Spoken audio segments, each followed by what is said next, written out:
குருமார்களை வணங்கிக்குவோம்.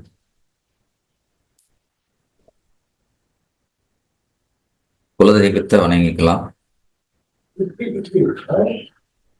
இஷ்ட தெய்வம், உபாசன தெய்வம் இருந்தா வணங்கிக்குவோம்.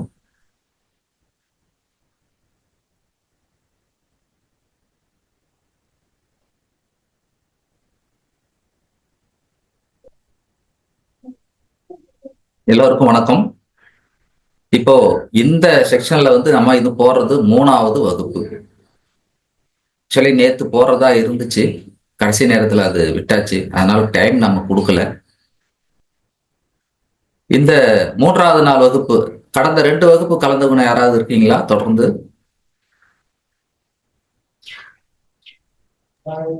இருக்கும் சார்.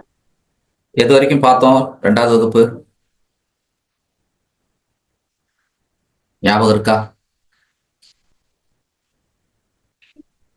சரி, ஞாபகம் இல்லைன்னா வீடியோ இருக்கு, யூடியூப்ல பாருங்க. இப்ப நம்ம கிளாஸுக்கு போயிடலாம். ஐயா, மூலத்திரியோட வீடுகள் வரைக்கும் பார்த்தோம்யா. மூலத்திரியோட வீடுகள், அதுக்கப்புறம் திதிகளுக்கு கிரகங்களோட இதை பார்த்தோம்யா. Okay okay. இப்போ நாம பாத்தீங்கன்னா ரெக்கார்ட் போட்டாச்சா? ஓகே, அடுத்த கட்டத்துக்கு போகலாம். இன்னைக்கு ரொம்ப ஒரு முக்கியமான நாள்.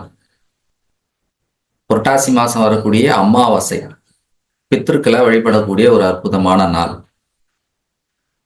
முடிஞ்ச அளவுக்கு எல்லாரும் செய்யுங்க. வீட்டிலே கூட செய்யலாம், இல்ல குருக்களை வச்சு செய்யலாம். உங்க வசதி எப்படியோ அப்படி செய்யுங்க. இப்போ அதை பத்தி பேசும்பொழுது ஒரு ஞாபகம் வருது. என்ன அப்படின்னா, நம்ம உடம்புல பஞ்சபூத தத்துவங்கள் அப்படின்னு இருக்கு இல்லையா?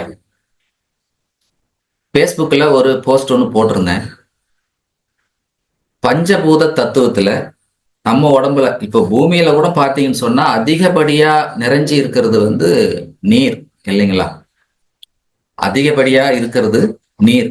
கிட்டத்தட்ட 77% இருக்குது அப்படின்னு சொல்றாங்க. அதே போல நம்ம உடம்புலயும் பார்த்தீங்கன்னு சொன்னா எத்தனை சதவீதம் இருக்கு அப்படின்றத பேஸ்புக்ல ஒரு பதிவு ஒன்று போட்டிருந்தேன். இது சயின்ஸ் தான். நீர் 72% இருக்கு. பஞ்சபூதத்துல அதிகமா இருக்கிறது நம்ம உடம்புல நீர். ஆனா பார்த்தா நமக்கு உடம்புல நீர் இருக்கிற மாதிரி தெரியுதா? எல்லாம் பார்த்தீங்கன்னா எலும்பு, சதை இதுதான் இருக்கு.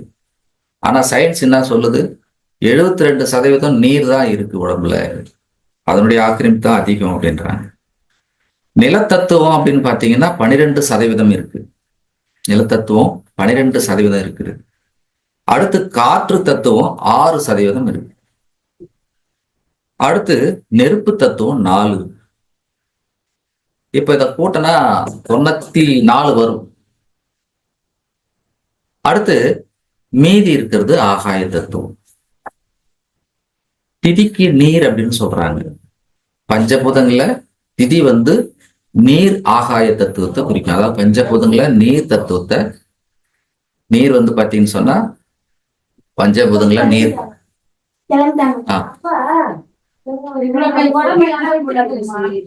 ஒரு நிமிஷம் இருக்கு.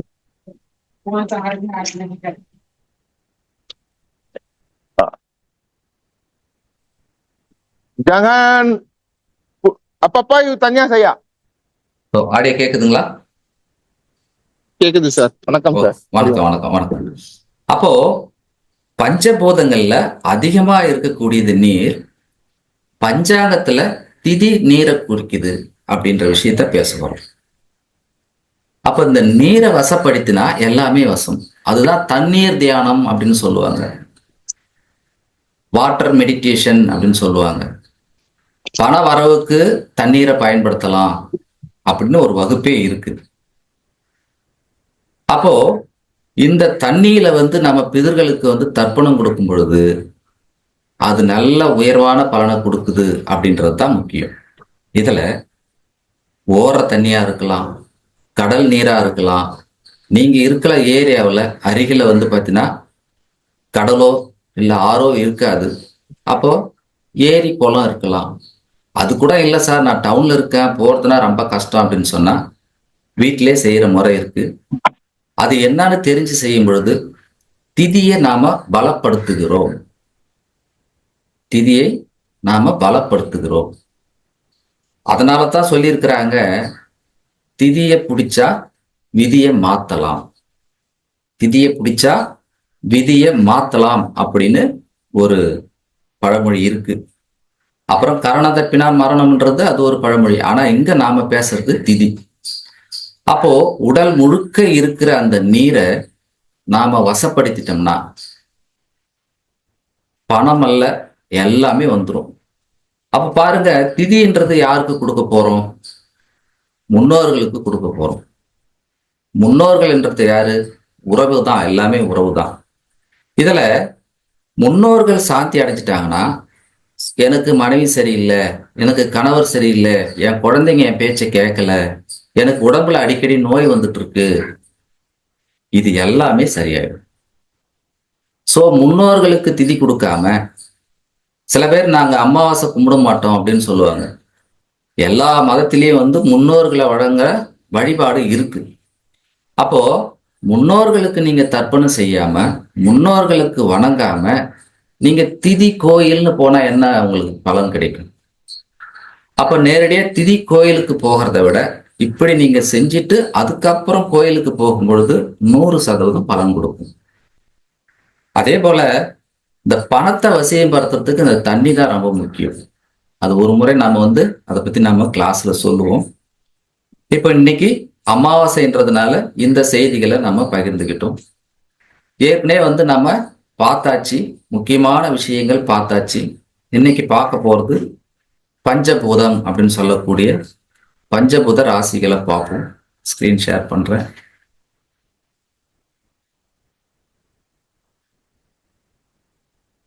ஸ்கிரீன் தெரியுதுங்களா? தெரியுதுங்க சார். ஓகே.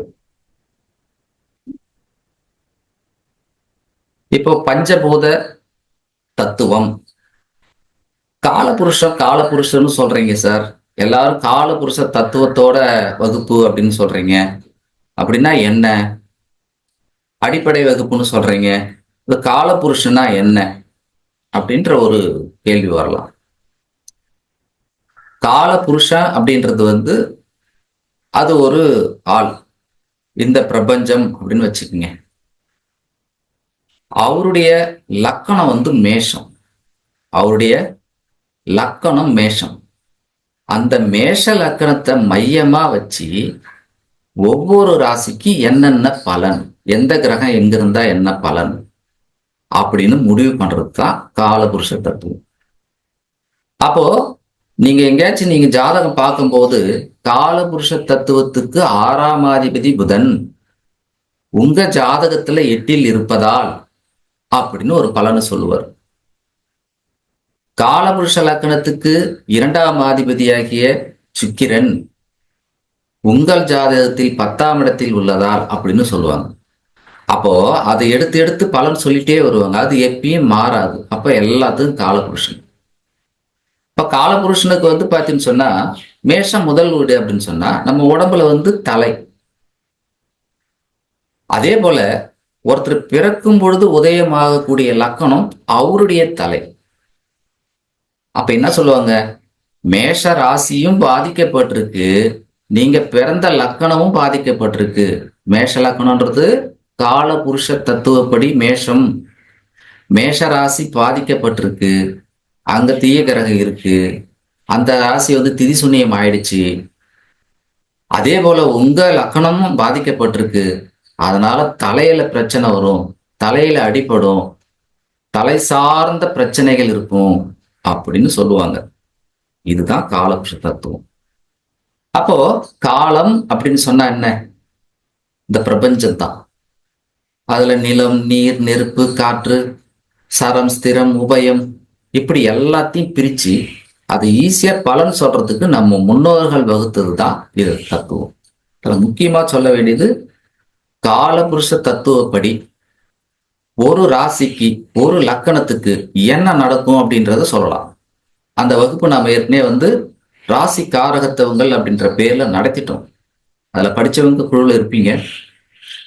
அப்போ மேஷ ராசி மேஷ லக்கணம் அப்படின்னு சொன்னா அவருடைய லக்கணப்படி எந்த வீட்டுல என்ன கிரகம் இருக்குதுன்னு பார்க்கவே தேவையில்லை. மேஷ லக்கணமா உங்களுக்கு இந்தந்த பலன் நடக்கும் அப்படின்னு சொன்னா அதுல 67% சரியா வரும். இதுதான் காலபுருஷ தத்துவம். இப்போ உங்க லக்கணத்துக்கு 2ஆம் அதிபதி 11ல இருக்கிறாரு, லாபம், உங்களுக்கு வருமானம் அதிகமா வரும் அப்படின்னு அர்த்தம்.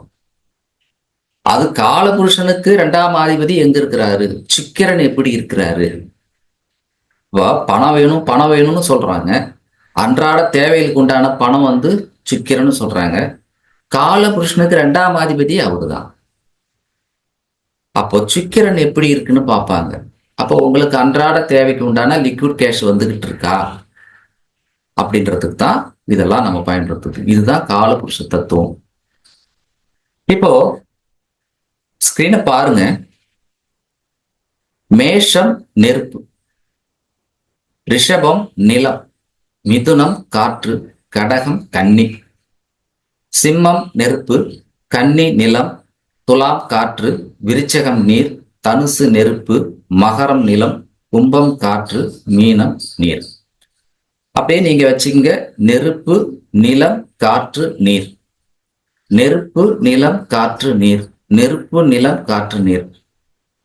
இப்ப நான் போட்டிருக்கிறதுல ஏற்கனவே சொல்லியிருக்கேன், ஒவ்வொரு கட்டத்துக்கும் உண்டான கலரை கொடுத்துருப்பேன். அந்த கலர் தான், அதுல கொஞ்சம் வித்தியாசம் இருக்கும் நம்ம வந்து போர்டில் வர்றது. அது சார்ந்த கலரை நீங்க அதிர்ஷ்டமா பயன்படுத்திக்கலாம் அப்படின்றத நம்ம சொல்றோம். இப்போ ஆகாயம் எங்க இருக்கு அப்படின்னு சொன்னா, இந்த பூமியே ஆகாயத்துல தானே இருக்கு. அதனால ஆகாயத்துக்குன்னு ஒரு ராசியை குறிக்கல. இருந்தாலும் சில பெரியவர்கள் வந்து கடக ராசியும் மகர ராசியும் ஆகாயத்துக்கு வந்து பொறுத்துறாங்க அந்த நட்சத்திரத்துல. அதை பற்றி நம்ம விரும்ப வந்து பலன் சொல்ற வகுப்புல நம்ம பார்க்கலாம். இப்போ மேஷம் ரிஷபம் மிதுனம் காற்று, அந்த லைன்ல நெருப்பு நிலம் காற்று நீர், இது பேஸ். இதை புரிஞ்சுக்கணும்.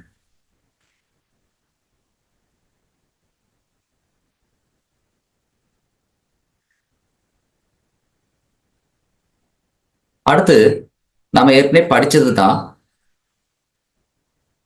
இதையும் பார்த்துக்கலாம். ஸ்கிரீன் மாறிச்சா பாருங்க.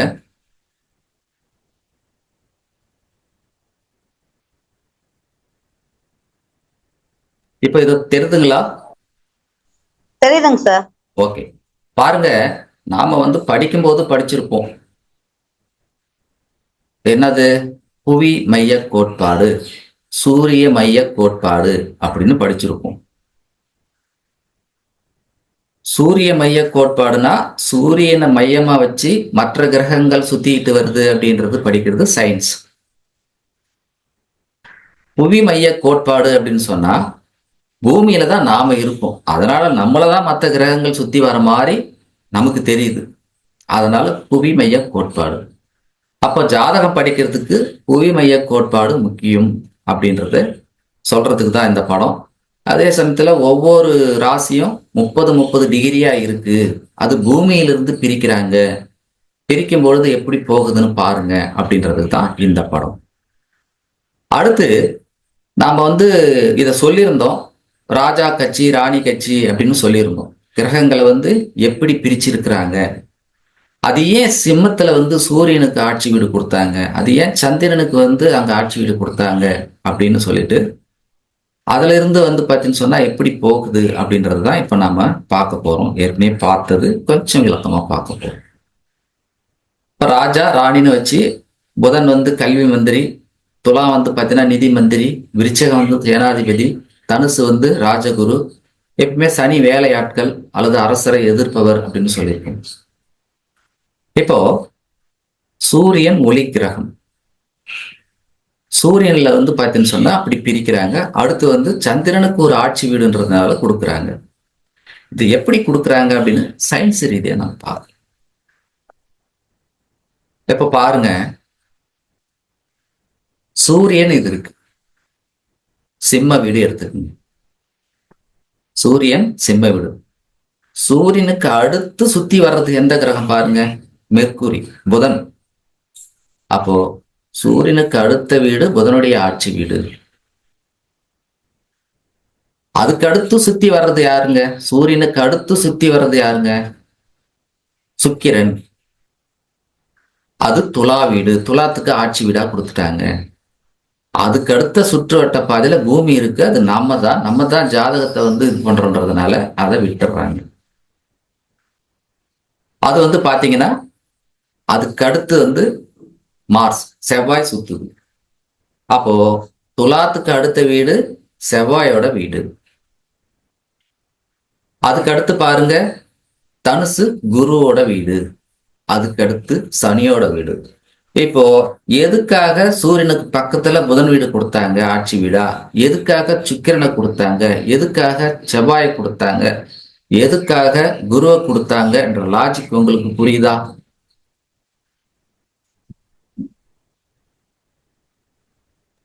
புரியுதுங்க சார். ஓகே. இப்போ உள்வட்ட கிரகம் வெளிவட்ட கிரகம்னு படிச்சிருப்பீங்கன்னு நினைக்கிறேன். அடிப்படையில உள்ளவங்களுக்கு தெரியாது. உள்வட்ட கிரகம் அப்படின்னு சொன்னா பூமிக்கு உள்ள இருக்கிறது, பூமிக்கு வெளியில இருக்கிறது. அப்படியே பாத்துங்க, பூமிக்கு உள்ள என்ன இருக்கு? புதன் சுக்கிரன். பூமிக்கு வெளியில என்ன இருக்கு? செவ்வாய் குரு சனி. இப்படித்தான் பிரிச்சிருக்கிறாங்க. இதுல ராகு கேது எங்கிருந்து வந்தாங்க, ராகு கேது எங்கிருந்து வராங்க அப்படின்னா சயின்ஸ் என்ன சொல்லுது? அது நோட்ஸ், அது ஒரு புள்ளி, வெட்டும் புள்ளி அப்படின்னு சொல்றாங்க. அது என்ன வெட்டும் புள்ளி அப்படின்னா, சூரியன் இருக்கு, சூரியனை பூமி சுத்தி வருது. சந்திரன் பாத்தீங்கன்னு சொன்னா, இதுல இன்னும் ஒண்ணு சொல்லல, கவனிங்க. இத பார்க்கும் பொழுது சூரியனை மையமா வச்சுதான் ஆட்சி வீடுகளை பிரிக்கிறோம். பக்கத்துல சூரியனுடைய கிரகத்தை, அதாவது ஒளியை வாங்கி வெளிப்படுத்துறது சந்திரன். அதனால பக்கத்துல சந்திரனை கொடுத்து சேம் அதே போல அந்த பக்கத்துல கொடுக்குறாங்க. இது சயின்ஸ். இப்ப ராகு கேது பாக்குறோம். ராகு எப்படி வராரு, கேது எப்படி வராரு? ரெண்டு பேரும் ஒரே ஆளுதான், நிழல் தான். கிரக காரகத்தவங்கள் படிக்கும் பொழுது அவங்க கதைகளை நீங்க படிக்கும் பொழுது உங்களுக்கு புரியும். இப்போ நிலா சுத்துதுங்க, எதை? பூமியை சுத்துது. பூமி எங்க சுத்துது? சூரியனை சுத்துது. இந்த வெட்டும் புள்ளி தாங்க ராகு கேது. மேல் பக்கம் இருக்கிறது ராகு, கீழ்ப்பக்கம் இருக்கிறது கேது. சோ நீங்க நாளைக்கு ஆசிரியரா ஜோதிடத்துல மாறும் பொழுது மறக்காம இருக்கணும். அதுக்கு தான் இது. புரியுதுங்களா? அடுத்து அப்ப ராகு கேது எப்படி வந்துச்சு? இதுதான் சயின்ஸ். இதுதான் நாம சொல்றோம், நிழல் போல தொடர்ந்து வரும் கர்மா. ராகு கேது பற்றி அதிகமா நம்ம சொல்லுவோம், அதிகமா பாடங்களை போடுவோம். இதனாலதான், ஏன்னா பூமிக்கு நிழலே அதுதான். அதனால நம்ம நிழல் போல தொடர்ந்து வரக்கூடியது, அது எவ்வளவு பாதிப்பை ஏற்படுத்தும் அப்படின்றத நம்ம ஒவ்வொரு வகுப்புலையும் சொல்லியிருக்கோம். அடுத்து பார்க்க போறது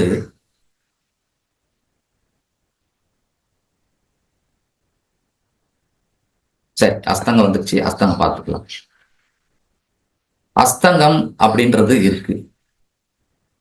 அஸ்தங்கன்னா மறைஞ்சிடுச்சு அப்படின்னு அர்த்தம், நம்ம கண்ணுக்கு தெரியல அப்படின்னு அர்த்தம். சொல்லுவாங்க கிராமத்துல, சூரியன் அஸ்தமனம் ஆகும்போது அந்தி சந்தி வேலை அப்படின்னு சொல்லுவாங்க. அப்ப அஸ்தமனம்னா இல்லைன்னு அர்த்தம். இது எப்படி பாருங்க, படத்தை பாருங்க. சூரியன் நடுவுல இருக்கிறாரு, புதன் சுத்தி வருது. அப்ப சுத்தி வருதுன்னும் போது சூரியனுக்கு அந்த புறமா இருக்கு, பூமியில இருக்கிற நம்ம கண்ணுக்கு தெரியல, பூமிக்கு அதனுடைய ஒளிகள் கிடைக்கல. அதுதான் அஸ்தமனம், அஸ்தங்கம்.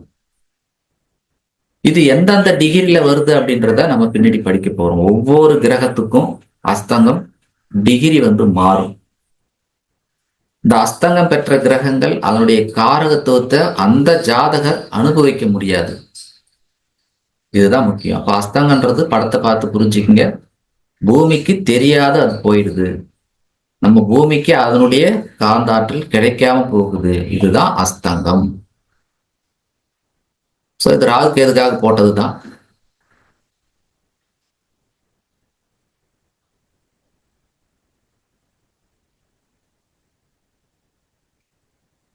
அதே போலதான் செவ்வாய் குரு சனி, இவங்களும் நம்ம பூமிக்கு தெரியாம மறைஞ்சு போறது அஸ்தங்கம்.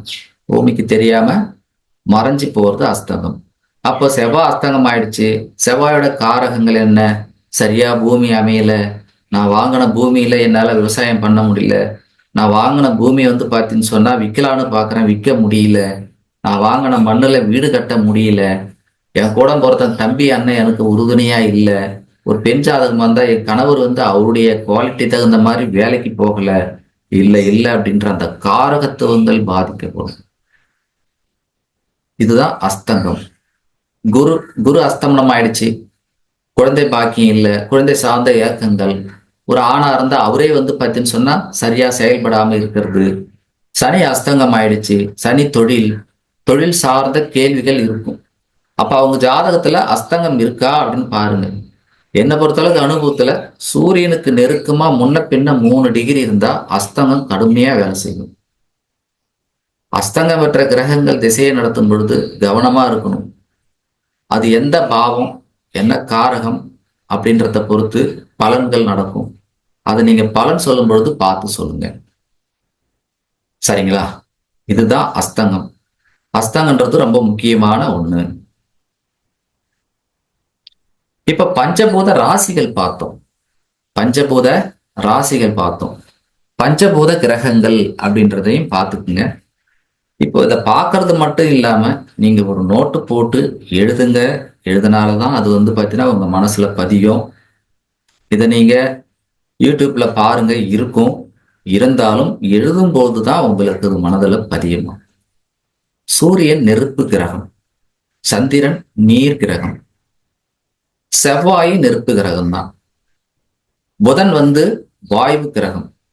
இந்த கிரகங்கள் 2 விதமா செயல்படும். குரு வந்து நிலம் போட்டிருக்கு, வாயுவும் வரும். அடுத்து ஆகாச தத்துவத்தையும் குரு தான் குறிக்கும். சுக்கிரன் நீர்.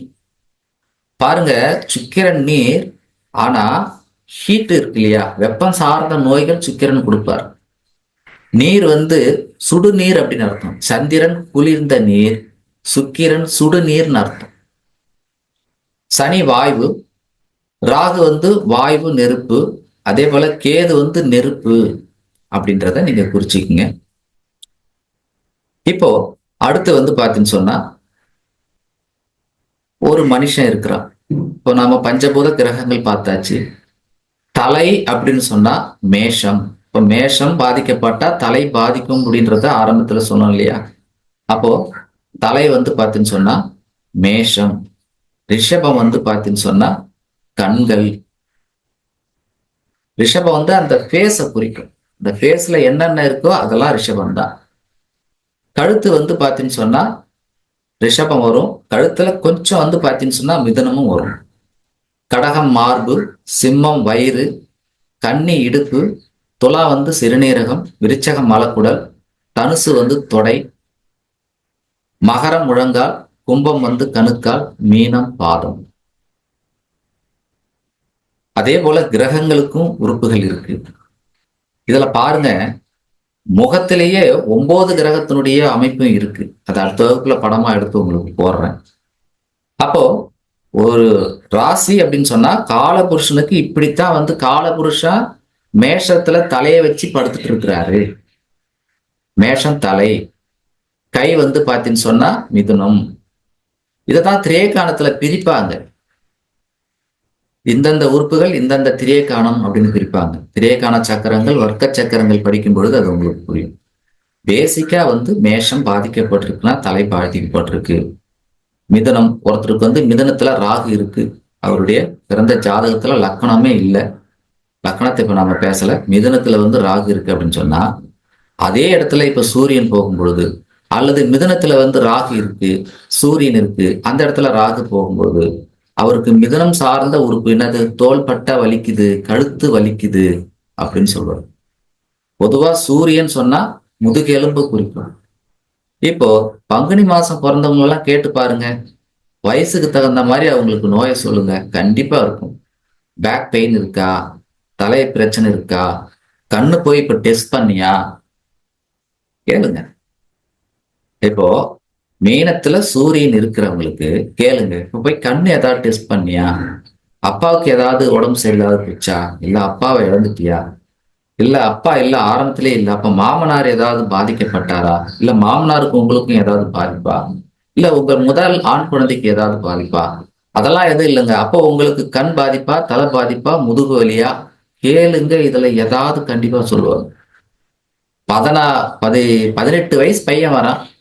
அவன் பங்குனி மாசம் பிறந்திருக்கிறான். இப்படித்தான் போயிட்டு இருக்கு. அவனுக்கு பாத்தீங்கன்னா ராகு புத்தி போயிட்டு இருக்கு. இதை சொல்லும் போதெல்லாம் அழகா உட்காந்துட்டு இருக்கான். அத்தனையும் உண்மை அங்கிள் அப்படின்றான்.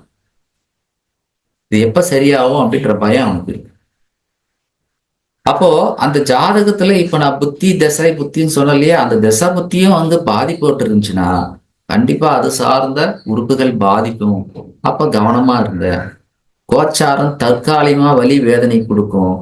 திசா புத்தியும் இணைஞ்சிட்டா நிரந்தர வலியா இருக்கும். இதை நீங்க புரிஞ்சுக்கணும்.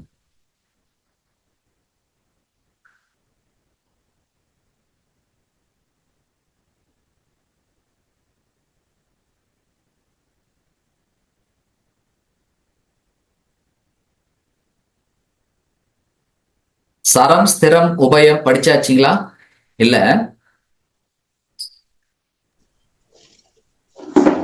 ஐயா படிச்சாச்சுங்கய்யா. படிச்சாச்சுங்க. படிச்சாச்சா? சரி, ஓகே. இப்போ வக்ரம் அப்படின்றதையும் பார்த்துக்குவோம். வக்கரத்துக்கு படம் போட்டிருக்கிறோம்னான்னு பார்ப்போம்.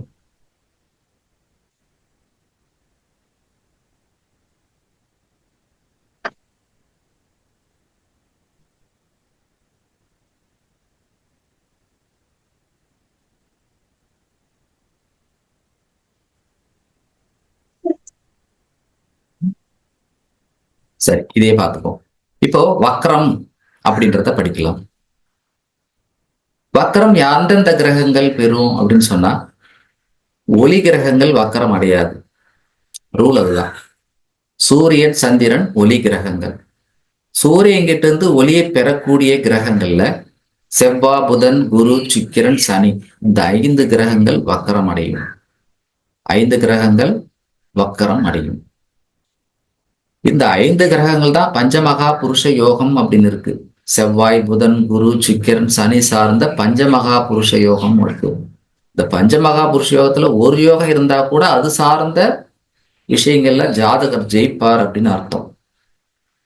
அடுத்து ராகு கேது எப்பயுமே வக்கரமா தான் இருக்கும். சூரியன் நடுவில் இருக்கிறாரு. சூரியனை கடிகார சுற்று வலது பக்கமா சுத்திக்கிட்டு இந்த 5 கிரகங்கள் வருது. சுத்திக்கிட்டு வரும் பொழுது வக்கரம் அடையுது. இப்போ ஒரு ஜாத கட்டத்தை பார்த்த உடனே வக்கரமா இருக்கா இல்லையா அப்படின்னு தெரிஞ்சுக்கிறதுக்கு சூரியன் இருக்கிற இடத்துல இருந்து நீங்க எண்ணணும். ஏன்னா 6வது வீட்டுல இந்த 5 கிரகங்கள் ஏதாவது ஒண்ணு இருந்துச்சுன்னா அங்க ஜாதகத்துல அவர் வானு வக்கரன்னு போடாம இருந்தா கூட இது வக்கரம்ன்றத நீங்க சொல்ல தெரிஞ்சுக்கணும்.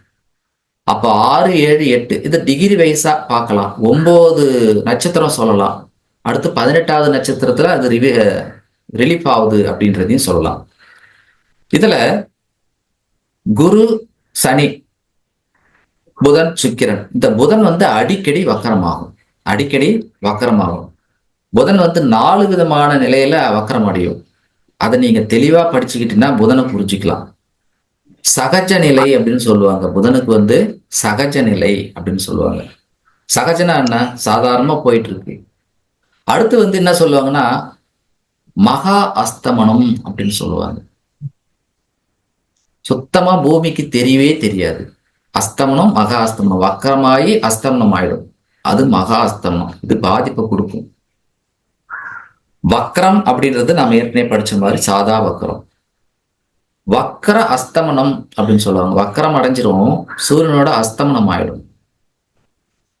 இது 4 நிலைகள் இருக்கு. இந்த 4 நிலைகள் பலன் வெவ்வேறு மாதிரி குணங்கள் கொடுக்கும் அப்படின்றத நீங்க புரிஞ்சுக்கணும். அப்போ ஒரு கிரகம் வக்கரமா இருக்கா, நான் நேற்று பதிவு போட்ட மாதிரி அஸ்தமனம் பார்க்கணும், வக்கரம் பார்க்கணும். எந்த கிரகம் வக்கரம் தான் என்னென்ன பலன் அப்படின்றத சுருக்கமா சொல்லியிருக்கோம். அதையும் நீங்க பார்க்கணும். இதெல்லாம் ஜாதகத்துல உள்ள முக்கியமான விஷயங்கள். அடுத்து மாரகஸ்தானம். இந்த மாரகஸ்தானம் தசாபுத்தி வராம, பாதகஸ்தானம் தசாபுத்தி வராம, இந்த மாரகம் பாதகம் கோச்சாரத்துல ஜாதகத்துல பொருத்தம் வந்து ராகு அங்க சம்பந்தப்பட்டுச்சுன்னா ஒருத்தருக்கு மரணம் ஏற்படும். மரணம் அடைஞ்சவங்க ஜாதகத்தை எடுத்து பார்த்தீங்கன்னா துல்லியமா இருக்கும். கோச்சார லக்கணத்துக்கு மாரகாதிபதி பாதகாதிபதி, அவருடைய ஜாதகத்துல மாரகாதிபதி பாதகாதிபதி, இதுல வந்து ராகு வந்து அந்த பாயிண்ட தொட்டாதான் மரணம் ஏற்படும். ஸோ அதெல்லாம் நீங்க சொல்ல தேவையில்ல, விஷயத்தை தெரிஞ்சுக்கங்க. இங்க ரூல் என்ன அப்படின்னு சொன்னா, மாரகஸ்தானம் அப்படின்னு சொன்னா ஒருத்தர் பிறந்தது சரராசி சர லக்கணம் அப்படின்னு சொன்னா 2-7, அது 2-7 சரலக்கணத்துக்கு. ஸ்திரத்துக்கு வந்து 3-8, ஸ்திரத்துக்கு 3-8, உபயத்துக்கு 2-7-11. இதெல்லாம் மாரகஸ்தானம். அப்போ சரன்னு சொல்லக்கூடிய மேஷம், அடுத்து கடகம், துலாம், மகரம், இதெல்லாம் சர வீடுகள். இது லக்கணமா உள்ளவங்களுக்கு 2-7 மாரகஸ்தானமா இருக்கும்.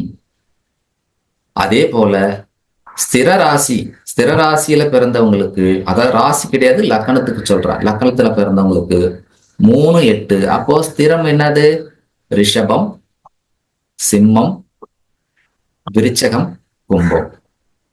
உபய ராசின்னு சொன்னா 4 மூலை வந்துடும், 2-7-11. இதை குறிச்சிக்கிங்க, இது ரொம்ப முக்கியம். அடுத்து நம்ம பார்க்க போறது முக்கியமானது பாதகாதிபதி. பாதகாதிபதி அப்படின்றது சரராசிக்கு 11வது வீடுகள் பாதகம். சரராசிக்கு 11ஆம் வீடு பாதகம். அப்போ மேஷ ராசிக்கு 11ஆம் அதிபதி சனி பாதகாதிபதி. அந்த வீட்டுல இருக்கிற கிரகங்கள் பாதகாதிபதியா செயல்படும். எப்பயுமே அந்த வீட்டுல உள்ள கிரகம் தான் ரொம்ப வலுவா செயல்படும். இப்ப மேஷத்துல ஒரு கிரகம் இருக்கு, மேஷ லக்கணத்துல இவர் பிறந்திருக்கிறாரு, ஆனா மேஷத்துல சனி இல்ல, மேஷத்துல வந்து பாத்தீங்கன்னு சொன்னா சந்திரன் தான் இருக்குது, இல்ல குரு தான் இருக்கிறாரு அப்படின்னு சொன்னா அங்க குரு பாதகாதிபதியா செயல்படுவார்னு அர்த்தம்.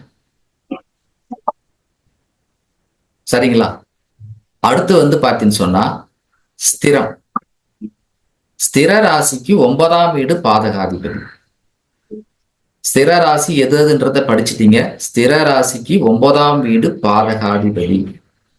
சார் வாக்கியாதிபதியே எப்படி சார் பாதகத்தை செய்வார்? அதனால ஸ்திர ராசிகளுக்கு பாதகாதிபதி ஒரு 60-50% தான் தீமை செய்யறாரு. இது நடைமுறையில. விருச்சகத்துல பிறந்திருக்கிறாரு அப்படின்னு சொன்னா விருச்சக லக்கணக்காரங்களுக்கு 9ஆம் அதிபதி சந்திரன் ஏதாவது ஒரு சின்ன பாதகத்தை செய்யறாரு, தவிர மற்றபடி நல்லதை செய்கிறார். இது ஸ்திர ராசிக்கு உள்ள ஒரு பாக்கியம். அடுத்து உபயம் அப்படின்னு சொன்னா உபய ராசிக்கு 7ஆம் வீடுங்க. அப்போ 4 மூலங்க, மிதுனம், கன்னி, தனுசு, மீனம். உபய ராசிக்கு 7வது வீடு பாதகாதிபதி. இதுல கேந்திராதிபதி தோஷம் அப்படின்றது புதன் குரு தான் வருவாங்க மெயினா. அதுல வந்து பாத்தீங்கன்னா குரு பாதகாதிபதியா வந்துருவாரு கன்னி லக்கணத்துக்கு, கேந்திராதிபதியாவும் வந்துருவாரு. அப்போ கன்னி லக்கணத்துக்கு குரு கெடணும், கெட்டாதான் நல்லது. அதே போல தனுசு லக்கணத்துக்கு மீன லக்கணத்துக்கு புதன் கெட்டாதான் நல்லது.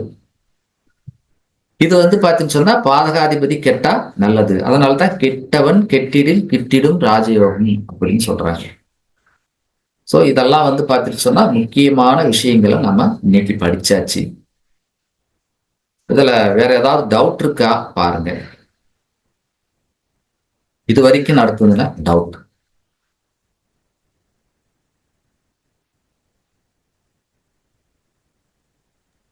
இப்ப மேஷலக்கணத்துக்கு வந்து பாதகாதிபதி சொன்னீங்க. இப்ப பாதகாதிபதி வந்து லக்னத்துல இருந்தா அந்த பாதிப்பாங்க, இல்ல அந்த 11ஆம் இடத்துல இருந்து இருந்தாலே பாதிப்பாங்க? லக்கணத்துல இருந்தா ஒரு பாதிப்பு கண்டிப்பா உண்டு. லக்கணத்துல இருந்தா ஒரு பாதிப்பு உண்டு. அவருடைய லக்கணத்துல யாருமே இல்லைன்னு, அதான் அவருடைய ராசி என்னது? கும்பராசி. யாரு? சனிக்கு பாதகஸ்தானம் செய்யக்கூடியது எது? கும்பம். கும்பத்துல எந்த கிரகம் இல்லைன்னா சனி கண்டிப்பா வந்து பாதகத்தை செய்ய போறாருன்னு அர்த்தம். சரிங்க. சரி, அடுத்து நம்ம இன்னொன்னா பார்த்துடலாம். இப்போ வந்து நிலம், நீர், நெருப்பு, காற்று அப்படின்னு படிச்சோம். அதே போல ஸ்தரம், ஸ்திரம், உபயம் அப்படின்னு படிச்சோம். சரம், ஸ்திரம், உபயம் அப்படின்றதுக்கு பொருளாதாரத்தை வந்து முன்னேற்றம் அப்படின்ற ஒரு உதாரணமா சொல்லியிருந்தேன். திசையை நடத்தக்கூடிய கிரகம் சரத்துல இருந்தா வேகமாக முன்னேற்றம், ஸ்திரத்துல இருந்தா ஸ்டெபிளா இருக்கும், உபயனா மாறி இருக்கும் அப்படின்னு சொல்லியிருந்தேன். அது ஒவ்வொரு பாவத்துக்கும் சொல்லலாம். 2ஆம் அதிபதி சரத்தில் இருந்தால் என்ன பலன், ஸ்திரத்தில் இருந்தால் என்ன பலன், உமயத்தில் இருந்தால் என்ன பலன் அப்படின்னு சொல்லலாம். இந்த நிலம், நீர், நெருப்பு, காற்று அப்படின்றதையும் நம்ம சொல்லலாம். இப்போ உதாரணத்துக்கு வந்து மேஷம் நெருப்பு ராசி தான், சிம்மமும் நெருப்பு ராசி தான், தனுசும் நெருப்பு ராசி தான். இப்போ மேஷம் சர ராசியா இருக்குது, சிம்மம் என்ன ராசியா இருக்குது? ஸ்திர ராசியா இருக்குது, தனுசு வந்து உபய ராசியா இருக்குது. இது எப்படி பொருத்தி பலன் சொல்றது? இதுதான் காலபுருஷ தத்துவம். பொருந்த தெரிஞ்சிருச்சுன்னா ஈஸியா பலன் சொல்லிட்டே போகலாம். அடுத்து தாது, மூலம், ஜீவன் அப்படின்றதையும் படிக்கணும்.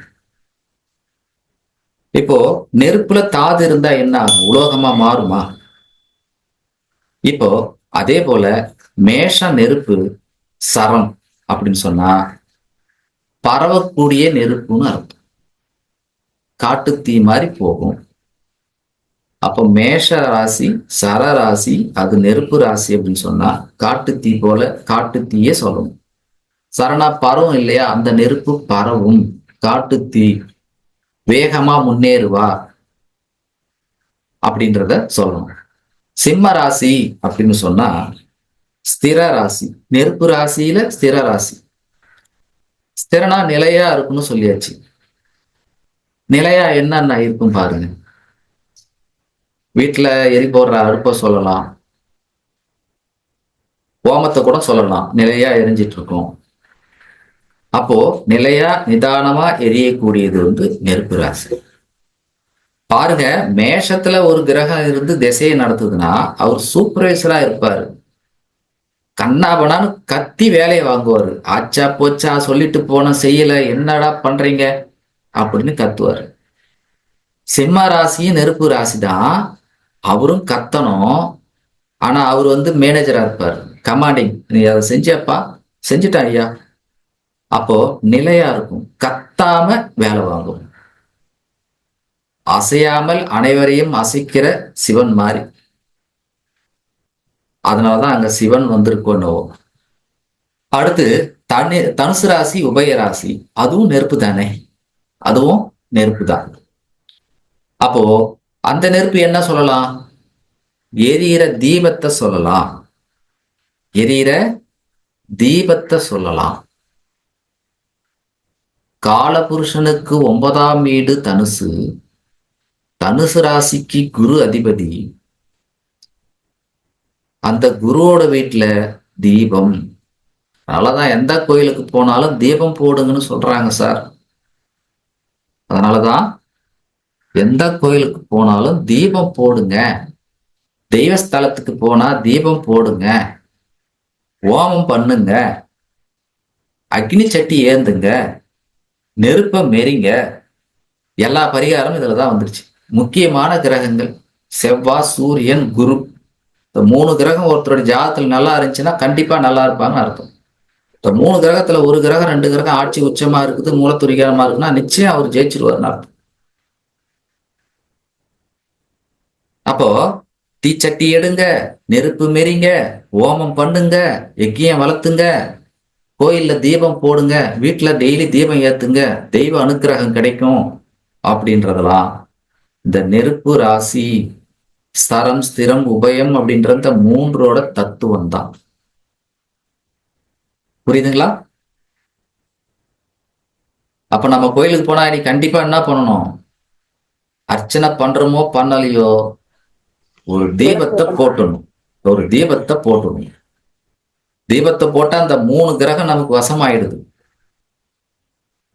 சரிங்களா? பாருங்க, இதுல பாருங்க இன்னொரு ஞாபகம் வருது. தீபம் தாங்க எரிஞ்சு மேல போகுங்க. தீபம் என்ன பண்ணும்? ஜுவாலை மேல போகும். தண்ணி கொட்டினா கீழே வரும். சரி, அடுத்து நம்ம விஷயத்துக்கு வரும். ரிஷபம். ரிஷப ராசி என்னது? பஞ்சபூத தத்துவத்துல நில ராசி. அப்போ அது ஸ்திர ராசி. அப்ப அந்த நிலம் என்னது? அசையாது. அந்த நிலம் அசையாது. நிலம் அசையாதுன்னா என்ன? தரிசு நிலமா இருக்குன்னு அர்த்தம். அங்க எதுவும் பயிர் இல்லாம வேஸ்டா கிடக்கும், அதுல புல்லு பூண்டு முளைஞ்சும் கிடக்கும்னு அர்த்தம். அப்ப அந்த இடத்துல நல்ல கிரகங்கள் இருந்துச்சுன்னா அவர் விவசாய நிலம் பண்றாருன்னா விவசாயத்தை நீ பண்ணுப்பா அப்படின்னு சொல்லணும். அப்போ ரிஷபம் நிலம் அசையாத நிலம் அப்படின்றது எடுத்துக்கணும். அடுத்து நிலராசி எது வரும்? கன்னி வரும். கன்னி உபயமாச்சா? கன்னி உபயம். ஒரு ஜோதிட பழமொழி, கன்னியில செவ்வாய் இருந்தா என்ன சொல்லுவாங்க? கன்னி செவ்வாய் கடலையே வருத்தும். அப்படி சொல்லியிருக்காங்க. அப்போ வயல்வெளி கன்னி பாத்தீங்கன்னா பாருங்க, கன்னி ராசி கன்னி லக்கணக்காரங்க ஒரு சென்டாவது மண்ணு வாங்கி விவசாயம் பண்ற ஆசை இருந்துகிட்டே இருக்கும். அவங்களுக்கு நிலம் இல்லைன்னா எப்படியாவது நிலத்தை வாங்கிடணும் அப்படின்னு சொல்லுவாங்க. ஆனா வாங்கிட்டு படாத பாடுபடுவாங்க. இதுதான் காலபுருஷ தத்துவத்துல நாம படிக்க போறது. பரம்பரையா இருக்கும் பொழுது இதை நீங்க செஞ்சுக்கணும், பார்க்கணும். என்னுடைய நண்பர் ஒருத்தர் இப்ப குழுவுல இருப்பாருன்னு நினைக்கிறேன். அவரு கன்னி லக்கணம். ஒரு நிலத்தை ஆசைப்பட்டு வாங்கிட்டு அவர் பாத்தீங்கன்னு சொன்னா கொஞ்சம் கஷ்டத்துல இருக்கிறாரு. சரியாயிடும், இருந்தாலும் அந்த துன்பங்கள் வருகிறது. ஆனா எப்படியாவது அதுல ஜெயிச்சிருவாங்க. ஏன்னா அந்த கன்னி ராசியினுடைய தன்மை அது. நான் என்ன சொல்லுவேன், கண்ணில செவ்வாய் இருந்தா அப்படின்னு சொன்னா கடல் கொஞ்சம் உள்வாங்கிச்சுன்னா அங்க கூட போய் இவர் மனை போட்டு வித்துருவாருன்னு சொல்லுவார். அந்த அளவுக்கு டேலண்ட். அப்ப கண்ணியில செவ்வாய் இருக்குன்னா ரியல் எஸ்டேட் பண்ண சொல்லுங்க சார், அற்புதமா பலன் கொடுக்கும். கன்னி லக்கணத்துல பிறந்திருக்கிறாரு, அவர் டவுன்ல இருக்கிறாருன்னு சொன்னா மாடியில தோட்டம் வளர்க்குறவங்களும் அவங்க தான். வீட்டை தோட்டம் மாதிரி அழகா வச்சுக்குவாங்க. வாழை மரம், தென்னை மரம், பூந்தோட்டம் வச்சுக்கின்னு பராமரிச்சுக்கின்னு உட்காந்துருப்பாங்க. அவங்க கிட்ட அந்த குணம் இருக்கும். இதுதான் சார் கன்னியினுடைய நிலம். அப்போ உபயம். அந்த நிலத்தை என்ன பண்றாங்க? பயன்படுத்திக்கிட்டே இருக்கிறாங்க. கவனிக்கணும். இப்போ மகரம். மகரமும் நிலராசி தான். அது சரராசி. அது இலகிய ராசி அப்படின்னு அர்த்தம். ஈரப்பதம் உள்ளது அப்படின்னு அர்த்தம். அதுல போட்டிருக்க விலங்கு கூட பாருங்க, என்னன்னே தெரியாது, ஈரப்பதத்துல இருக்கிற மாதிரி தான் இருக்கும். அதுல முதலையா இல்ல வேற என்னவா அப்படின்ற மாதிரி அதுல இருக்கும். அப்போ இலகிய தன்மை உடையது. சேர்த்து அப்படின்னு சொல்லலாம், சேருன்னு சொல்லலாம், சகதின்னு சொல்லலாம், ஈரப்பதம் உள்ளதுன்னு சொல்லலாம். அப்ப மகர ராசி இது. இப்ப இந்த இடத்துல ஒரு விஷயத்த பதிவு பண்றேன். எல்லாரும் கல்லு போடுறீங்க, ராசி கல்லு போடுறீங்க. நிலராசியில கிரகங்கள் இருந்து கல்லு போட்டா 100% இல்ல 1000% வேலை செய்யும். கல்லு ஒரிஜினலா இருக்கும். அதுக்காக கலர் கல் அவன் கொடுப்பான், நீளம் இதுதான் நீளம் அப்படின்னு கொடுத்தா அது நீளம் கிடையாது. கண்ணாடி வலையில நீலக்கல் செய்யறானுங்க, அதெல்லாம் பார்த்து செய்யணும். அடுத்து மிதுன ராசி. மிதுன ராசி என்னது? என்ன தத்துவம்? பஞ்சபூதத்துல காற்று தத்துவம். காற்று தத்துவம். அது உபயம். உபயனா என்ன? போயிட்டு வந்துட்டு இருக்குது. 3ஆம் இடம் காலபுருஷத்துக்கு 3ஆம் இடம் நுரையீரலை குறிக்கும். அப்போ சுவாச காற்றே மிதுனம் தாங்க. அங்கதான் நடராஜர் திருவாதிரை. அப்போ சுவாச சம்பந்தப்பட்டது இருக்குது, உயிர் பயம் இருக்கு. இந்த ஆஞ்சியோ அது இதெல்லாம் சொல்றாங்க, அதெல்லாம் அதனோட சம்பந்தப்பட்ட அந்த இடங்கள் தான். நடராஜரை கும்பிடுங்க சார். அப்போ கோயில் என்ன பண்ணலாம்? காற்று சம்பந்தப்பட்ட பொருளை வாங்கி கொடுக்கலாம், நாதஸ்வர கச்சேரி வைக்கலாம். ஏன்னா ராகு நாதஸ்வரம், பீனு ஊதறது சவுண்டு, காத்து. அப்போ ராகு கேது திசை நடந்துச்சுன்னா நாதஸ்வர ஒலி வீட்டுல ஒலிக்கி விடுங்க அப்படின்றதெல்லாம் இந்த பஞ்சபூத தத்துவத்துல தாங்க எல்லாமே பரிகாரமே அடங்கியிருக்கு. இந்த விஷயத்த புரிஞ்சுக்கிட்டா நீங்களே பரிகாரத்தை ஈஸியா எடுத்துடலாம். இப்ப நம்ம பரிகார வகுப்புன்னு போட்டிருப்போம். அதுல பார்த்தீங்கன்னா மேக்சிமம் இந்த பஞ்சபூத தத்துவத்தை வச்சேதான் பரிகாரம் சொல்லியிருக்கோம். அப்போ மிதன ராசி, உபய ராசி, காற்று ராசி அப்படின்றதுனால இங்க சுவாசிக்கும் காற்று ஜீவராசிகளுக்கு முக்கியத்துவமானது. துலா ராசி அடுத்து காற்று ராசி. துலா ராசி என்னது? சரராசி. அப்போ சூறாவளி காற்று சொல்லலாமா? சூறாவளி காற்று பாருங்க, அந்த இடத்துல தானே சூரியன் நீச்சமாயிடுறாரு. அதாவது என்ன ஆயிடுறாரு? அவர் பலம் குறைஞ்சிடுறாரு. ஐப்பசி மாசம் அவர் பலம் குறையும் பொழுது சூறாவளி காற்று. அப்போ சூறாவளி காற்று வேகமா பரவக்கூடியது.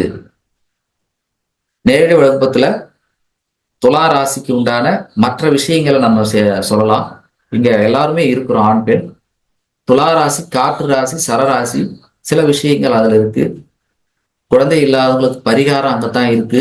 அங்கேயும் ஒரு ராகு உக்காந்துட்டு இருக்கு. அந்த ராகுவோட நட்சத்திரத்தை பயன்படுத்தும் போது குழந்தை பாக்கியம் உண்டு. அடுத்து கும்பராசி. இதுவும் காற்று ராசி தான், ஸ்திர ராசி. அங்க பாருங்க, கும்பத்துல ஒரு கும்பம் போட்டு வச்சிருக்குங்க. அப்ப அடைப்பட்ட காத்து. அடைப்பட்ட காத்து. அடைப்பட்ட காத்துனா எதை சொல்லலாம்? சைக்கிள் உள்ள அடைச்சி வச்சிருக்கிறது சொல்லலாமா? சைக்கிள், பலூனு, இதெல்லாம் ஒரு உதாரணத்துக்கு சொல்றேன். நீங்க அப்படியே டெவலப் பண்ணிக்கங்க. அடைப்பட்ட காத்து.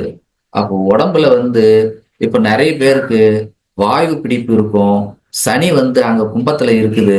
அதனால நிறைய பேருக்கு வயிறு உப்பசமா இருக்குது, கல்லு மாதிரி இருக்குது, அங்கங்க மூச்சு பிடிக்குது அப்படின்றதும் இப்போ நடக்கும். ஏன்னா காலபுருஷ தத்துவத்துக்கு சனி அங்கேயே இருக்கிறார்.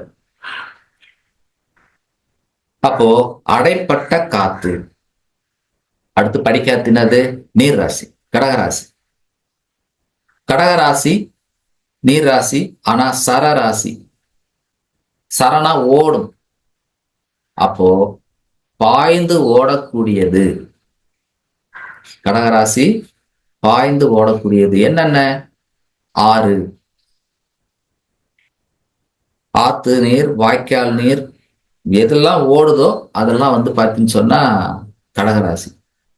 பைப்புல தண்ணி ஒருத்தர் கேட்டாரு, பைப்புல தண்ணி பிடிச்சிக்கிட்டு பைப்பு தண்ணி ஓடுது இல்லை சார், அது கடகம் தானான்னு கேட்கிறாரு. இப்பெல்லாம் அடக்கு முடுக்கா கேள்வி கேட்கக்கூடாது. ஆக நான் பீச் அடிக்கிறேன் தண்ணி, அப்போ அது ஓடுறது கடகமா அப்படின்னு கேட்கிறாரு. ஸோ சிந்திக்கலாம், இப்படி சிந்திக்கிறார்.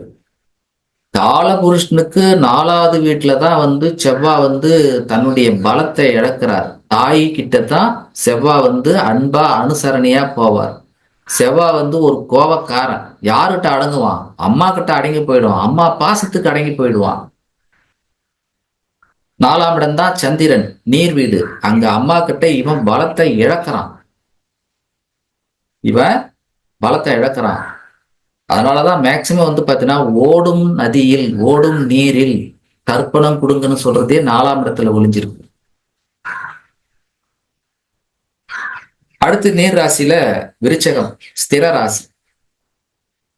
ஸ்திரனா என்ன? அசையாது. அப்போ விருச்சக ராசி நீர் என்ன ராசி? கிணற்று நீர் சொல்லாம அசையாது. இல்ல, அது கிணறு தோன்றும் அப்படியே தானே இருக்கும். கிணற்று நீர், அசையாத நீர். நீர் ராசி இயற்கையா மோட்சத்தை கொடுக்கக்கூடியது. அதனாலதான் ஓர நீர் கிடைக்கலையா, கிணத்து நீர்லயாவது போடுப்பா, கிணத்துலயாவது போட்டு வாப்பா அப்படின்னு சொல்றது அதனுடைய தாற்பயம்தான். அடுத்து நீர் ராசியில மீன ராசி, உபயம். கடல் நீர் வந்து போகுதுங்களா, ஆடிக்கிட்டே இருக்குதுங்களா, அதுதான் மோட்சம். கடல்ல தானே பள்ளி கொண்டார் பெருமாள் அப்படின்னு சொல்றாங்க. அப்போ மீன ராசி, கடல் நீர். இதே தத்துவத்தை வச்சுதான், இதே பேசிக்கை வச்சுதான் நீங்க ஜாதகருக்கும் பலனும் சொல்ல போறீங்க. இதுதான் காலபுருஷ தத்துவம். அப்போ எப்படி நாம சரம் ஸ்திரம் உபயத்தை பஞ்சபூதத்துக்கு பொறுத்துறோமோ அதே போலதான் என்ன சொல்றது, காமம் மோட்சம் அப்படின்னு சொல்றோம் இல்லையா, அதையும் பயன்படுத்தணும். இந்த அர்த்த காம மோட்சம் அப்படின்றது வந்து ரொம்ப ரொம்ப முக்கியம் தசாபுத்திக்கு. அது யாருக்கு தெரியும் தெரியல, தசாபுத்தி நடத்தும் போது அது ரொம்ப முக்கியம். இப்படித்தாங்க காலபுருஷ தத்துவத்தை நம்ம பயன்படுத்தணும். இப்ப இது வரைக்கும் நடத்தினது புரிஞ்சுதா? நடத்துதுல ஏதாவது கேள்வி கேட்கறதுனா கேளுங்க.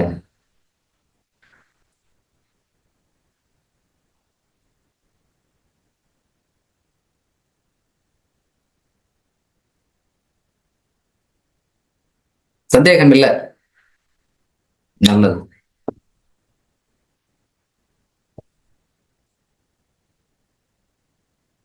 ஆடியோ கேக்குதா சார்? கேக்குது சார், கேக்குது சார். சரி சரி. இப்ப காலபுருஷத்துக்கு முதல் வீடு மேற்கொள்ளலாம். அவர் வந்து அந்த காரகத்துவமே தன்னுடைய பலனை இருக்குதுங்க. அந்த செவ்வாய் வந்து கடகத்துல நீசமாகிறது சவுண்டு பலன் நடக்கும். சவுண்டு ரொம்ப ஒரு மாதிரி ஹையா கேக்குதா, எனக்கு புரியல நீங்க பேசுறது. வேற யாருக்குன்னா புரிஞ்சுதுன்னா அதை எடுத்து கூட அவர் கேட்ட கேள்வி எனக்கு எடுத்து சொல்லுங்க. ஐயா, காலபுருஷத்துக்குங்கய்யா முதல் வீடு செவ்வாய். ஆமா அவர் வந்து 4ஆம் வீட்டுல தன்னுடைய பலத்தை இழக்கிறாருன்னா செவ்வாயோட காரகத்துவம் நிலம் தானைங்க. ஆமா அவரே வந்து அந்த கடகத்துல தன்னுடைய பலத்தை இழக்கிறாருங்கிற மாதிரி வருது. ஆமா ஆமா சரி சரி, ஓகே. கண்டிப்பா. கண்டிப்பா தான். பாருங்க, 4ல ஆமா 4ல செவ்வாய் இருக்குதுன்னா வீடு சார்ந்த ஏக்கம் இருக்கும், நிலம் சார்ந்த ஏக்கம் இருக்கும், கண்டிப்பா இருக்கும். சரி சரி, ஓகே. நல்லது நல்லதுங்க, நன்றி நன்றி. வகுப்பு எப்படி இருந்துச்சு அப்படின்றத குழு ஓபன் பண்றேன், போடுங்க. வகுப்பு உங்களுக்கு ஒருவேளை பிடிச்சிருந்துச்சுன்னா மற்றவங்களுக்கும் சொல்லுங்க, ஷேர் பண்ணுங்க. புதன் சொன்னாலே நம்ம வந்து காற்று ராசியில முதல் வீடு வருது. அதனால நம்ம வந்து நமக்கு தெரிஞ்சதை மற்றவங்களுக்கு சொல்லி கொடுக்கும் பொழுது தான் அது இன்னும் டெவலப் ஆகும். அப்போ வந்து ஒரு இடத்துல நீங்க படிக்கிறீங்க, நல்லா இருக்குது அப்படின்னு சொன்னா அவர்கிட்ட படிங்க. நான் என்கிட்ட படிக்கிற நண்பர்களே என்ன பண்ணுவேன், இங்க போய் படிங்க, இங்க போய் படிங்க, இன்னும் நல்லா இருக்கும் அப்படின்னு சொல்லுவேன். படிச்சுக்கிட்டே இருக்கணும். அது நீங்க ஜோசியம் கத்துக்கிறீங்க அப்படின்னு சொன்னா நீங்க அதன் மூலயமா நீங்க பிறருக்கு சேவை செய்யணும், அந்த சேவை மூலயமா உங்களுக்கும் வருமானம் வரணும் அப்படின்னு நினைச்சீங்கன்னா கண்டிப்பா ஒரு நாளைக்கு 1 மணி நேரத்தையாவது நீங்க செலவு செஞ்சுதான் ஆகணும். அப்போ ஒரு சிலர் போட்டிருப்பாங்க 1 மணி நேரம் வீடியோ யூடியூப்ல கூட போட்டிருப்பாங்க. அதுல ஏதோ ஒரு இடத்துல கண்டிப்பா ஏதாவது ஒரு மெசேஜ் சொல்லியிருப்பாங்க. அதனால பொறுமையா அந்த 1 மணி நேரம் வீடியோ கேட்கணும். அவர் வந்து நல்ல பர்சனல் நல்லா நடத்துறவரு, ஆனா எடுத்த உடனே போர் அடிக்கிற மாதிரி போதுன்னு நீங்க விட்டுட்டீங்கன்னா பின்னாடி அவர் என்ன சொன்னாரு அப்படின்றத கேட்க முடியாத போயிட்டு இருக்கும். ஒரு புத்தகம் வாங்குறீங்கன்னா அந்த புத்தகத்துல எல்லாமே செய்தி இருந்துராது, ஏதாவது ஒரு பக்கத்துல நல்ல செய்தி இருக்கும். அதனால ஒரு நாளைக்கு நீங்க 1 மணி நேரம் புத்தகம் படிங்க, படிச்சதை எடுத்து பாருங்க, யூடியூப் பாருங்க. யூடியூப்ல நிறைய விஷயங்கள் வருது, அதே சமயத்துல நல்ல விஷயங்களை எடுத்துக்கோங்க. ஆக ஏன்னா புதன் எல்லாமும் வரும் இல்ல, கம்யூனிகேஷன் யூடியூப்ல எல்லாமும் வரும். தவறான செய்திகளும் சொல்றாங்க, ஜோதிடத்திலே தவறான செய்திகளையும் சொல்றாங்க. அப்ப நீங்க லாஜிக் புரிஞ்சுக்கணும்னா எது தவறு எது சரி அப்படின்றத தெரிஞ்சுக்கலாம். எல்லாத்துக்கும் பரிகாரம் அதை செய்யுங்க இதை செய்யுங்க அப்படின்றதெல்லாம் வந்து எது சரி அப்படின்றதுக்கு இந்த காலபுருஷ தத்துவத்தை நீங்க சரியா படிச்சீங்கன்னா இப்ப இன்னைக்கு சொன்ன நான் இந்த லாஜிக் பிரகாரம் நீங்க பரிகாரமே நீங்களே சொல்லலாம், நீங்களே உருவாக்கலாம். காலஸ்திரின்னு சொல்றோம், ராகுக்கு காலஸ்திரி போங்க அப்படின்னு சொல்றோம். காலஸ்திரி வாயு தத்துவம் தானே. யாராவது காலஸ்திரி போயிருக்கீங்களா குழுல உள்ளவங்க? இல்லைங்க. போயிருக்கேன் சார். சரி, போயிருக்கிறீங்க அப்படின்னு சொன்னா உள்ள வந்து காற்றே அடிக்காது, ஆனா அங்க வந்து தீபம் ஆடிட்டு இருக்கும். பார்த்திருக்கிறீங்களா மூலஸ்தானத்துல? அது மாதிரி கவனிக்கல சார். போனீங்கன்னா பாருங்க, நான் பார்த்திருக்கேன்.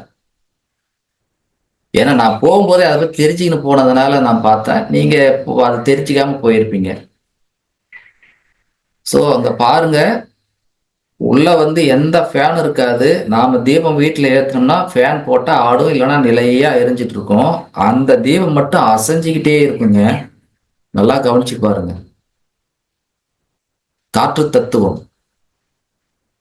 அதனாலதான் அங்க திருவாதிரை நட்சத்திரம் இருக்கு. அங்க வந்து பாத்தீங்கன்னா நம்ம காலஸ்திரி போயிட்டு வாங்க அப்படின்னு சொல்றது அதுதான். சரி, இன்றைய வகுப்பு நம்ம முடிச்சுக்கலாம். ஏதாவது கேள்வி இருந்தா கேளுங்க. அடுத்த வகுப்பு நாம எப்போன்றத சொல்றோம்.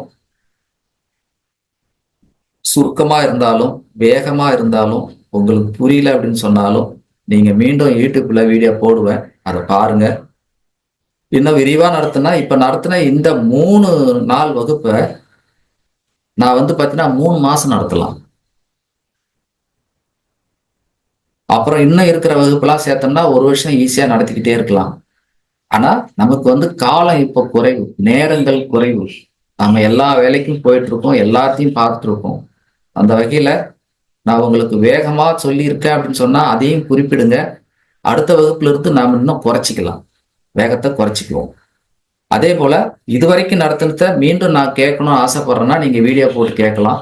ஏதாவது விளக்கங்கள் வேணும்னு சொன்னா நீங்க குழுவில் பதிவிடுங்க, நம்ம விளக்கங்களும் சொல்ல தயாரா இருக்கும். படிக்கும் பொழுதே லாஜிக்கோட புரிஞ்சு படிச்சீங்கன்னா மனப்பாடம் பண்ண தேவையில்லை. மனப்பாடம் பண்ணக்கூடிய சில விஷயங்கள் இருக்கு. நட்சத்திரம் 27 பண்ணித்தான் ஆகணும், திதி பண்ணித்தான் ஆகணும், திதிக்கு எந்தெந்த வீடு அப்படின்றத நீங்க பண்ணித்தான் ஆகணும், யோகம் 27 நீங்க மனப்பாடம் பண்ணித்தான் ஆகணும். இப்ப அதெல்லாம் பண்ண முடியாது. காலப்போக்கில் அது மாட்டும் வந்துடும். காலப்போக்கில் அது மாட்டும் ஞாபகத்துல வந்துடும். கவலைப்படாதீங்க. எல்லோருக்கும் வாழ்த்துக்கள். ஏதாவது செய்தினா போடுங்க. நன்றி நன்றி. வாழ்க வளமுடன். நன்றி. நன்றி நன்றி. Thank you sir. தேங்க்யூ.